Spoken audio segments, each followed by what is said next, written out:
Сәлеметсіздер ме, құрметті әріптестер? Бүгінгі өткен тақырыбымыз бойынша сан тізбегі және оның берілу тәсілдері еді.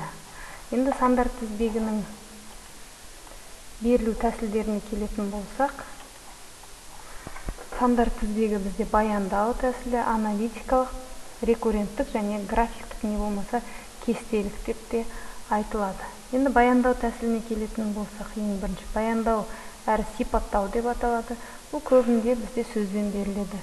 Бірінші мүшесі 1-ге тең, екіншісі 3-ке, келесісі 5-ке деген сияқты өзі бір сөзбен беріліп отырады.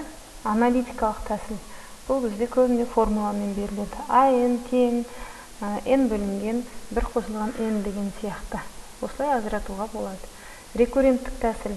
Рекурренттік тәсіл бізде бұл сан тізбектері алдыңғы мүше мен келесі мүшенің екеуінің арасындағы бір байланыспен беріледі. Сол арқылы табуға болады. Графиктік тәсіл. Графиктік тәсілде көбінде жаңағы формуланы кесте түрінде беріліп отырады. Сол кесте не болмаса график арқылы біз анықтап алуымызға болады. Осының берілу тәсілдерінің бірнеше түрлерін айтып түсіндірдік. Енді осыған байланысты балалар рекурренттік тәсілдің ішінде өзіміз үйден шығармашылық сіздерге бір тапсырма бергім келіп отыр.